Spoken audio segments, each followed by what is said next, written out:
하나님께서 나단 선지자를 통해 다윗과 그 후손들이 받을 복을 본문에서 말씀하셨어요. 다윗을 이스라엘의 주권자로 삼고 동행해 주시고 이름을 존귀케 해 주시겠다는 약속, 모든 대적으로부터 지켜주시며 평온케 해 주시겠다는 약속, 다윗 후에도 나라를 후손들에게 경고케 해 주시겠다고 하는 약속, 그리고 아들 때에 가서 성전을 건축하도록 하시겠다고 하는 약속, 혹 그들이 죄를 짓는다 하더라도 사울에게서 빼앗은 은총처럼이 아니라 영원한 은총을 베풀 것이라고 하는 귀한 약속들을 하셨어요. 이 약속의 말씀을 들은 다윗은 가만히 있을 수가 없어서 여호와 앞에 나아가 기도하기를 시작하는데, 그 기도가 오늘 본문 18절 19절로 이어진 내용입니다. 이렇게 고백하지요. 여호와 하나님, 나는 누구입니까? 내 집은 무엇이건대 나로 이에 이르게 하시나이까? 웬일입니까? 웬 은혜입니까? 그런 고백입니다. 주 여호와여, 주께서 이것을 오히려 적게 여기시고 또 종의 집에 영구히 이를 말씀하실 뿐만 아니라 주 여호와여, 인간의 규례대로 말씀하셨습니다 라고 고백을 합니다. 한마디로 말하면 다윗은 지금 매우 놀라워하고 있습니다. 감격하고 있습니다. 그 하나님 앞에 기도를 하는데, 특별히 지난 날 베푸신 은혜보다 더 많은 복을 주실 약속을 하신 하나님을 찬양하면서 감사 기도를 올리고 있는 대목입니다. 사랑하는 성도 여러분, 여러분도 하나님 앞에 지금까지 받은 은혜보다 더 받았으면 좋겠다 하신 분만 아멘. 네, 별로 기대를 안 한 모양인데, 하나님이 더 많은 복을 주셨으면 좋겠다 하신 분만 아멘. 그러면 인사를 한번, 그런 내용으로 인사를 하는데 이게 좀 길어요. 잘 기억하셔야 돼요. 당신도 지금까지 베풀어 주신 은혜보다 앞으로 주실 주의 은혜가 더 많으시기를 바랍니다. 한번 인사해 보실래요?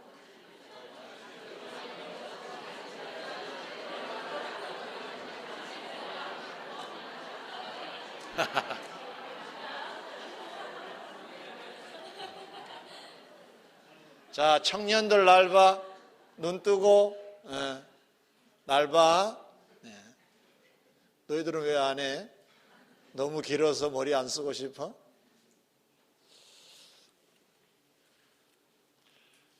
그러면 다윗이 이 엄청난 당대의 복과 후대까지 복을 받게 된 결정적 계기가 있을 것인데 무엇일까요? 물론 하나님의 은혜인 줄 믿습니다. 아멘. 여러분도 하나님의 은혜가 넘치는 한 해가 되시기를 주의 이름으로 축원합니다. 그러나 복에는 늘 신앙이 뒤따라 다닙니다. 그러고 보면 다윗의 남다른 신앙이 한몫했다는 것도 우리가 부인할 수가 없어요. 그래서 오늘은 지금까지 받은 복을 오히려 적게 여기시고 주님이 여기셨다 그 말이에요. 후대의 많은 복을 예견하시는 그러한 그 복을 받게 된 그 다윗의 신앙을 하나씩 살펴보려고 합니다. 경청하셔서 은혜가 되시기를 주의 이름으로 축원합니다. 자, 두 가지 중에 첫 번째입니다. 다윗은 어떤 신앙의 사람이냐? 베풀어 주신 하나님의 은혜를 보답하고자 하는 신앙을 가졌습니다. 보답하고자 하는 신앙입니다. 따라하겠습니다. 보답하고자 하는 신앙. 사무엘하 7장 1, 2절을 보면 여호와께서 사방의 모든 대적을 파하사 왕으로 궁에 평안히 거하게 하신 때에 왕이 선지자 나단에게 이르되 볼지어다 나는 백향목 궁에 거하거늘 하나님의 궤는 휘장 가운데 있도다 라고 입장 표명을 합니다. 이 말씀은 다윗이 하나님의 은혜로 전쟁에서 이기고 또 이긴 후에 나라가 아주 평안해져서 궁에 평안이 거하게 되었을 때 가만히 생각해 보니까 하나님의 은혜인 것을 발견하고 감사해서 하나님을 위하여 그 은혜를 보답하고자 이 고백을 했다는 말씀입니다. 이 일이 있은 후 하나님께서는 다윗과 그 후손들에게 많은 복을 약속하셨던 것입니다. 언제냐가 중요합니다. 은혜를 갚고자 하는 입장을 가졌을 때 하나님은 더 많은 복을 약속하셨다는 사실입니다. 곧 하나님은 은혜를 알고 갚고자 한 자들을 귀하게 여기신다는 사실을 발견할 수가 있습니다. 사실 은혜를 모른다고 하면은 짐승만도 못하다 이런 말도 많이 합니다. 짐승도 나름이겠지만은 은혜를 아는 짐승도 있습니다. 곧 이 신앙은 결국 정상의 신앙이라는 의미가 되겠습니다. 많은 복을 안겨주실 수밖에 없는 그렇게 합격선을 가지고 있는 이 다윗, 다른 말로 말하면 은혜를 알고 갚고자 하는 것은 최고의 신앙이며 인격적으로도 그 수위가 높다는 것을 알 수가 있습니다. 누가복음 17장 11절 이하에도 보면 주님께서 하루는 예루살렘으로 가시게 되었습니다. 갈릴리와 사마리아 사이를 지나가시는데 어느 마을에 도착을 하셨어요. 근데 그곳에 옹기종기 모여있는 10명의 나병 환자들을 보시게 됐습니다. 그들이 소리칩니다. 고쳐달라고. 그때 주님께서는 그들을 향하여 이렇게 말씀해 주셨습니다. 너희들의 몸을 제사장들에게 가서 보이라고 하십니다. 이 말씀의 의미는 제사장들이 나병 환자인가 아닌가 판별하는 일을 하는데 이제 너희들의 병이 나아졌으니까 가서 판결받으라고 하는 의미로 예수님이 말씀하셨던 것인데 이 나병 환자들은 그걸 그대로 액면 그대로 받아들여서 가다가 보니까 자기들의 몸이 깨끗해진 것을 발견합니다. 그런데 다른 사람들은 열심히 대제사장들을 향하여 달려가고 있지만 한 사람은 그 자리에서 큰 소리로 하나님 앞에 영광을 돌리고 나서 고쳐주셨던 예수님, 말씀해 주셨던 그 예수님을 향하여 돌아와서 그분 발 아래 엎드려 감사했다 그랬습니다. 그때 주님께서 하신 말씀 중에 내가 10명을 다 고쳐주었는데 그 9은 어디 있느냐라고 물으세요. 내가 10명을 고쳐주었다. 근데 왜 너만 왔느냐 그런 말씀입니다. 이 속에 중요한 메시지가 들어있습니다. 너만 어떻게 은혜를 아느냐?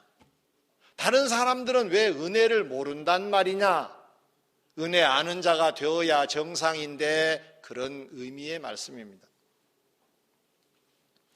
그 후에 주님께서는 그 돌아와 살해하고 있는 사람에게 일어나 가라 내 믿음이 너를 구원하였느니라라고 또 다른 선물까지 안겨주신 것을 볼 수가 있습니다. 이처럼 신약 성경에서도 하나님은 은혜를 알고 갚고자 하는 자들을 귀히 여기셔서 더 큰 복을 주신다는 것을 알 수가 있습니다. 역시 감사와 그리고 구원받을 만한 그 신앙의 증명이 무엇입니까? 갚고자 하는 것이라는 말씀입니다. 그러나 신명기 32장 4절로 6절의 말씀을 보면 창조주가 되시고 구원자가 되시고 인도자가 되신 여호와 하나님께 마땅히 해야 될 감사, 순종, 찬양, 영광은커녕 여호와를 향하여 악을 행했다 하면서 책망하는 대목이 기록되어 있습니다. 그러면서 이렇게까지 말씀하십니다. 너희들은 흠이 있고 삐뚤어진 세대다. 어리석은 지혜 없는 백성아 여호와께 이같이 보답하느냐라고 책망을 한 것을 볼 수가 있습니다. 하나님이 아버지가 되시고 또 창조주가 되시고 인도자가 되시는데, 그리고 너를 지금까지 만드시고 세우셨는데 왜 이런 보답을 하느냐? 잘못된 보답, 우상 숭배를 가장 싫어하신 하나님 앞에서 하나님을 제쳐버리고 우상을 숭배하는 너희들은 참으로 잘못된 자들이라고 말씀을 하신 것입니다. 사랑하는 성도 여러분, 하나님은 우리들에게 많은 복을 주셨습니다. 우리는 주께 많은 은혜를 받았습니다. 믿으시면 아멘. 그럼 마땅히 감사하고 마땅히 갚고자 해야 한다는 것입니다. 왜 그럴까요? 하나님의 뜻도 되고 그곳에 복이 시작되기 때문에 그렇습니다. 이스라엘의 역사를 보면 하나님의 은혜를 잊어버리면 범죄가 시작이 되었습니다. 범죄가 시작되면 하나님의 진노가 또 시작됩니다. 이것이 악순환입니다. 그러나 선순환은 어떤 것이냐? 하나님의 은혜를 알고 갚고자 하는 다윗과 같을 경우는 하나님이 복을 주시는 것으로 선순환하도록 하셨습니다. 사람들의 관계에서도 은혜를 잊으면 삶이 황폐해집니다. 자식들이 부모 은혜를 잊어보세요. 얼마나 못난 인생으로 살겠습니까? 부모가 야단치기 전에 사람들이 손가락질합니다. 부모 은혜도 모른다고. 부모가 어떻게 했는데, 이런 지적 아닌 지적 속에 조롱거리가 되고 말지 않습니까? 교우들 간의 관계에서도 그렇습니다. 주거니 받거니 서로 우리는 은혜 속에 살아가는데 그 은혜를 잊어버리면 역시 꼴불견이 되고 맙니다. 그러므로 우리들은 부모의 은혜든 교우 간의 은혜든 부부 간의 은혜든 또는 하나님의 은혜든지 간에 이 은혜라고 생각이 되어지면 일단은 알고 감사하고 갚고자 하는 마음이 깔려 있어야 하나님이 기뻐하신다는 사실입니다. 작은 은혜도 은혜입니다.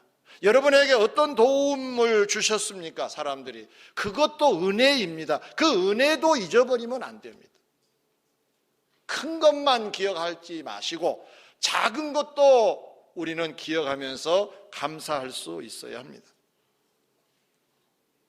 저는 어떤 분이 신앙생활을 하는 중에 과거에 신앙생활 하다가 이사를 와서 이제 다른 환경에서 신앙생활하는 그러한 이제 환경 속에 있는 분인데, 과거에 있었던 사람들을 막 흉을 보고 욕을 하는 걸 들었어요.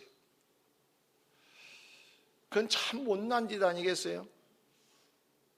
잘못만 했겠습니까? 좋은 일도 많았겠지요. 그런데 그렇게 좋은 자세를 갖고 있지 않아요. 그건 하나님이 기뻐하시지 않아요.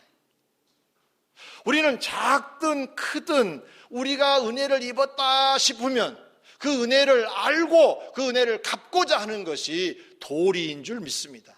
이게 의무이기도 하고 이것이 복거리가 된다는 사실을 우리가 잊어버리면 안 됩니다. 두 번째입니다.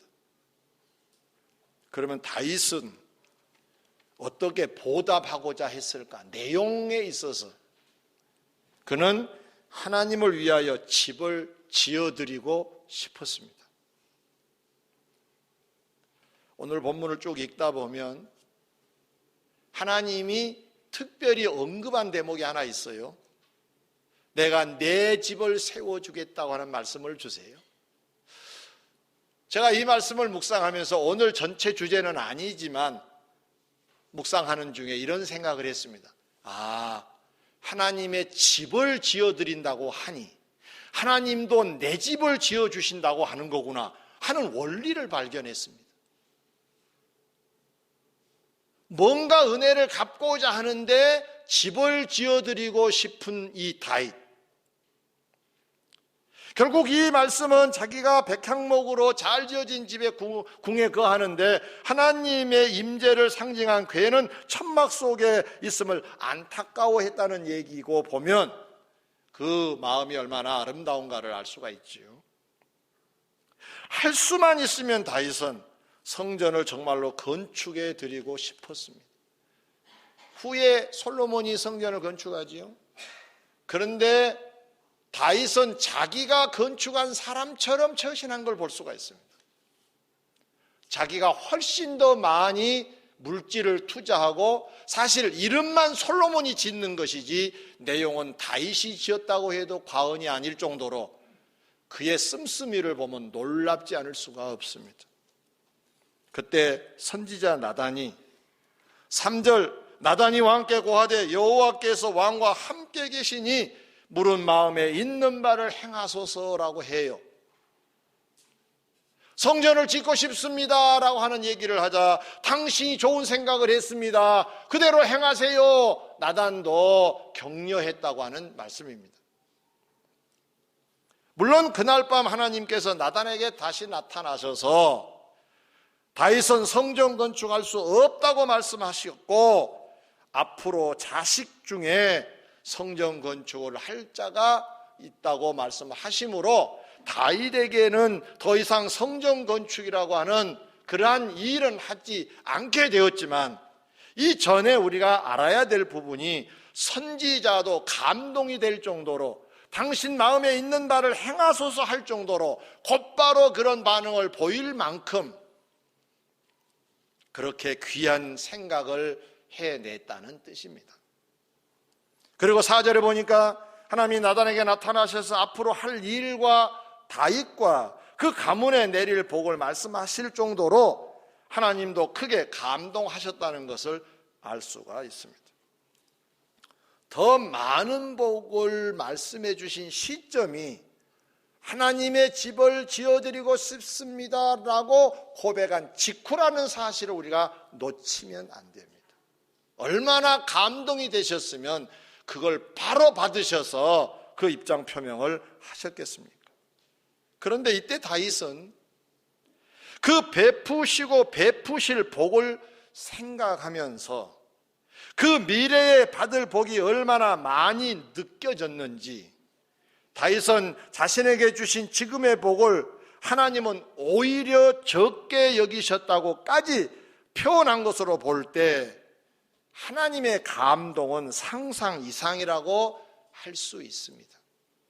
조금 감동받으신 거 아니라 충격을 받으실 만큼 감격 속에 계셨다는 걸 알 수가 있습니다. 원인을 추적해 보지요. 예를 들어볼까요? 우리가 봉사 좀 하자 그러죠. 봉사, 이런 일도 있습니다, 이런 일도 동참해 주세요 라고 할 때 하라고 하셨는데 거절은 범죄입니다. 하라고 하셨을 때 예할 경우는 순종입니다. 복이 시작되는 시점이 여기부터입니다.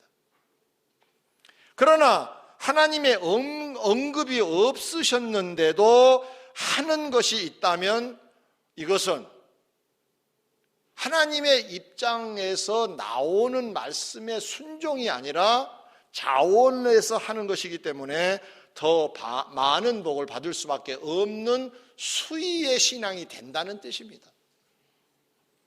봉사의 내용으로 볼 때도 그렇습니다. 그 수준을 가늠해 볼 수가 있는데 할만 할 때도 안 하면 범죄입니다. 할만 해서 한다면 순종이고 복을 받을 수 있는 시작점입니다. 우리는 대부분 이 두 번째 범위에 포함이 되겠지요. 그런데 할만 할 수 없어요. 할만 하지 않아요. 누가 봐도 고개를 좌우로 흔들 수밖에 없는 환경과 입장과 여건과 사정이 있어요. 그런데도 한다면 감격받지 않을까요? 충격받지 않을까요? 다윗은 분명 감동이 큰 생각을 했어요. 그런데 이 생각이 할 만한 생각이라고는 할 수가 없어요. 워낙 큰 사건이에요.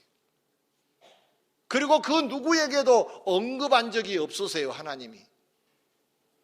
충격과 또 충격을 받으셨다는 말이 적당한 말일 거라고 생각이 되어집니다. 결국 이 논리로 볼 때도 다윗은 위대한 신앙의 수준을 가졌다, 이렇게 말할 수밖에 없습니다. 단순히 한번 그런 말을 내뱉었다는 것이 아니라 그 신앙을 점검해 볼 때 큰 신앙이고 위대한 신앙이라는 말입니다. 결국 그 인격과 신앙의 수위에 따라서 하나님의 은혜와 복이 달라졌다는 의미이기도 하지요. 고린도후서 8장에 보면 사도 바울이 고린도 교회 편지하는 중에 마게도냐 교회를 소개해요. 근데 이 마게도냐 교회에 사도 바울이 무슨 소식을 전했느냐? 예루살렘 교회가 어려우니 우리 함께 기도하자고 했어요. 근데 그때 이 마게도냐 교회의 성도들의 형편은 어떠했느냐? 환난에 많은 시련 중이었다 그랬어요. 환난을 받아서 너무너무 고달픈 생활을 이어가고 있었다는 말입니다. 이렇게 말씀을 드리면 이해가 좀 빠를 것 같습니다. 큰 일이 터져서 정신이 없었다는 얘기입니다. 아무것도 생각이 들어올 틈이 없을 만큼, 그런 여력이 없을 만큼 충격적인 상황 속에 놓여 있는 사람들을 말합니다. 환난 중에, 시련 중에 있었다. 환난 때문에 시련을 당하고 있었다는 얘기입니다. 뿐만 아니라 그들은 가난했다고 했습니다. 근데 그 가난이라고 하는 이 단어 앞에 극한 가난이라는 말이 성경에 나옵니다. 극한 가난이란 뭔가, 그냥 가난은 남을 도울 수 없을 정도의 그런 가난을 말합니다. 그럼 극한 가난은 뭐냐? 더 이상, 만약에 문제가 생기면 더 큰 일을 날 수밖에 없는 가난을 말할 때 씁니다. 다시 말하면 오늘 내가 먹고 내일 건 없지만 오늘 먹고 산 사람은 그냥 가난한 사람. 극한 가난은 내일 걸 가지고 와야 오늘 먹고 살 수 있는 사람을 극한 가난이라고 그럽니다. 그런데 지금 이 마게도냐 교회는 극한 가난 중에, 어려운 중에 있었다고 해요. 그런데 예루살렘 교회가 어렵다고 하자 이들이 어떻게 모았는지 물질을 동원해서 가져옵니다. 그런데 그 동원할 때 억지로도 아니고 자원해서, 얼굴이 찡그러지면서 하는 것이 아니라 기쁨으로, 힘것이 아니라 힘에 지나도록. 더 놀라운 사실은 마게도냐 교회의 형편을 잘 아는 바울이 말릴까 싶어서 그랬던지 우리를 말리지 말라고, 우리를 참여시켜 달라고 강구까지 했다고 합니다. 바울은 충격을 받아서 고린도 교회에 편지를 보냅니다. 이런 교회도 있구나. 너희들은 형편이 더 나으니 준비를 잘했으면 좋겠다. 전에 약속한 것을 지켰으면 좋겠다. 이런 편지의 내용이 바로 8장에 소개되는데, 자, 바울의 충격의 내용이라고 한다면 이 성경을 성령이 쓰게 하셨다고 볼 때 하나님의 충격인 거 아니에요? 결국 이 마게도냐 교회의 성도들은 현대판 다윗 같은 사람들이라고 말할 수가 있다, 그런 말입니다. 사랑하는 성도 여러분, 이제 우리는 주님이 감동받으실 만한 생각을 이제 할 시간이 되었습니다. 멋진 생각을 좀 해볼 필요가 있어요. 그런데 먼저 앞서서 해야 될 생각이 있어서 말씀을 먼저 드립니다. 주를 위해 무엇을 할 것인가 생각하기 이전에 먼저 주께서 우리를 위하여 무엇을 하셨는가와 또 무엇을 하실 것인가를 생각해 본 다음에 그 주님을 향해 멋진 생각을 해봐야 할 것입니다. 이왕이면 다윗처럼 하나님을 깜짝 놀라게 하는 그런 멋진 생각이면 좋겠습니다. 너무 시시한 생각하지 마시고 뭔가 좀 다른 생각들로, 그래서 좀 더 많은 복도 받을 수 있는, 약속도 받아낼 수 있는 우리들이 되었으면 좋겠습니다. 오늘 제목이 지금까지 은혜를 오히려 적게 여기신 주님이라 그랬어요. 이 복 받고 싶으시면 아멘. 그러면 미래에 받을 복은 많다는 얘기잖아요. 오히려 적게 여기신다고 하니까 하나님은 이쪽에 복을 더 비중을 많이 두고 계신다는 거잖아요. 그런데 이 복을 받을 수 있는 사람은 다윗 같은 사람이라 그랬습니다. 은혜를 아는 사람, 갚고자 하는 사람, 주님 앞에 특별한 꿈을 가지고 하나님을 위하여 살고자 하는 그 보답의 신앙의 사람들에게는 지금까지 은혜를 오히려 적게 여기신 주님께서 여러분에게도 더 많은 복을 약속해 주실 줄 믿습니다. 받으시기를 주의 이름으로 축원합니다.